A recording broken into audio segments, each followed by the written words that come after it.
I mean, at the end of the day, I don't really have nothing to prove of who I am. I mean, either you like me or you don't. I could care less. I'm still going to go for it at the end of the day. I got kids. I got people to take care of, so I could really care less. So I'm going out there, be the same player I am, you know what I'm saying, and play football. At the end of the day, ain't nobody going to stop me from who I am. How do you kind of is there a certain party that maybe recalibrates how to toe that line? I mean, you've been really passionate. You've gotten in it with guys before. Never really crossed it the way you did on Sunday. Have you kind of thought about the way to how to maybe toe that line the way you want to best? How has that kind of been? All I can say is there's limits when stuff happens. You know what I'm saying? There's limits. And it's a amount of limits people can control and they're going to allow. So that's all I can say about that.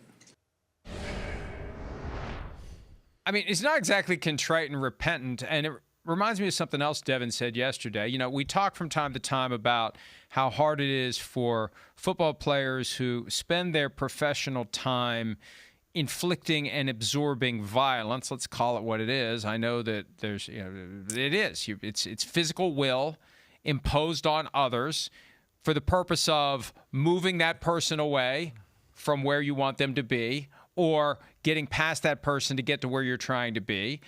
And that's part of the game. It's who hits the hardest. And also you want to intimidate the person for the next time around. It's not just one play. You want to be the alpha in that moment. You got to flip that switch when you leave the field. Well, it's not just flip the switch when you leave the field and don't resolve conflict away from the field that same way.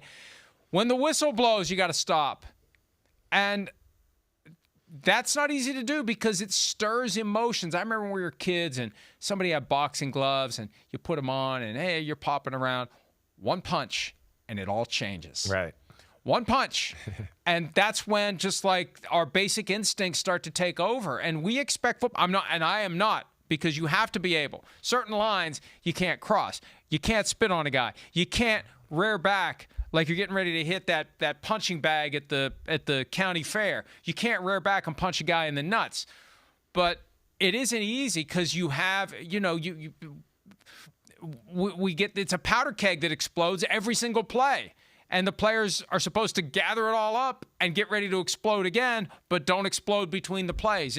It's not nearly as easy as it sounds, and it requires a ton of discipline. And obviously in the moment that we saw 10 days ago, Ja'Marr Chase lacked the discipline, and he really does seem to lack the contrition now for doing what he did. Right. Well, I mean, he did apologize, right? He did say what he did was wrong, and he did say that, right? I mean, he owned up to it. Demeanor. Yes, I hear you there. Well, yeah, but I mean, there are sincere apologies and there are perfunctory apologies. This to me would fall more in the perfunctory category. And look, he's still a great player, and he can handle it however he wants. He served his suspension. Yeah. But I just think that the sitting back and the way he delivered it, I don't know how bad he feels. And I wonder at some level, he'd say, if Jalen Ramsey talks that same crap to me again, the way he was talking crap to me that day, I'd spit on him again. Because I've heard a little bit unconfirmed about what they were saying to each other. Right. So I'm not saying he was right. I can just understand why those emotions get stirred, and there's some animosity between the two guys, and that part of it doesn't really surprise me. Not saying it's right. I'm just saying it doesn't surprise me. Yeah, I think that, one, it's not going to define him, right? It's a Week 12. Nobody gives a damn about either one of your teams' matchup, so it's not going to define them, right? I mean, yeah, will people remember it to a degree? Okay, maybe, yes.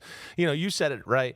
There's certain switches you're allowed to flip during an NFL game that would make it great. You can go crazy. You can impose violence on people to a degree. So that's awesome. But there's also a few switches there that you got to go, wait, I can't flip that one. That's not legal on the NFL field. But also within that, and like you talked about a few minutes ago with like the free agency world and the world smaller and these guys see each other more. Yeah. I think what Ja'Marr Chase is referring to there when he goes, hey, there's certain things that you just can't do or say a little bit, he's trying to tell you that there was a line cross. And I think both you and I know there's a little bit of a personal matter there that, yeah, they probably got a hair too personal. That's where I think it's probably like the rubber hit the road. And I'm not going to get into that. People can try to, look it up themselves, Google stuff, whatever. You'll figure it out. But, yeah, to me, it kind of looks that way. But either way, Ja'Marr Chase can't go that road, even though I think it got pretty personal in some of the comments there.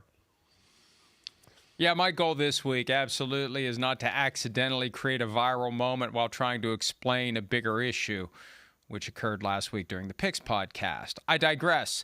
Let's move on, shall we? Is there anything else to cover? I think we've covered all the things there are to cover as it relates to the precedent the NFL has now set. And the message is, look, I know that when George Pickens jumped on the goalpost last Monday night, I can't remember who said this, but I made the observation. It had just happened the night before Jameson Williams did it. How in the hell is this guy doing it? Somebody said, I guarantee you he wasn't watching the Eagles-Lions game. No, but, he's in his phone, and he's scrolling through his phone. He's going to see that at some point. Right. And that's the thing. Players are going to be aware of this. There should be no doubt at this point. You walk up to a guy after the game, and unprovoked, you punch him in the head, you're going to get suspended. You spit on a guy, you're going to get suspended. You run up to the referee after the game, and you yell in his face, you're going to get suspended. You punch someone in the nuts, you're going to get suspended. They're not messing around. They're suspending guys. They're taking you off the field. And I wonder, Chris, when, it's going to work. Because they keep having to suspend guys. It usually takes a full year. It'll take another year of wait, hold on. We go to OTAs, we go to training camp. We've seen a few videos presented to us by the NFL and the NFLPA. They've warned us again here and told us this will continue. And then it starts to soak in, right? I'm sure most of the league, it's already sunk in and they got it. But yeah, there's a few out there who, I don't know, sometimes they don't pay attention to the league and sometimes they just lose their proverbial crap at times and forget what lines are able to cross and not cross. And I think that's what happens sometimes with NFL football players. So when you gather for the first meeting of OTAs for next year, they're going to play the video of all the things that happened this year, and the message is going to be to the players, don't walk up to a guy after a game and pop him in the head. Don't run up to the referee after the game and yell in his face. Don't spit on anyone. Don't punch him in the nuts. And always, always, always clench your butt cheeks.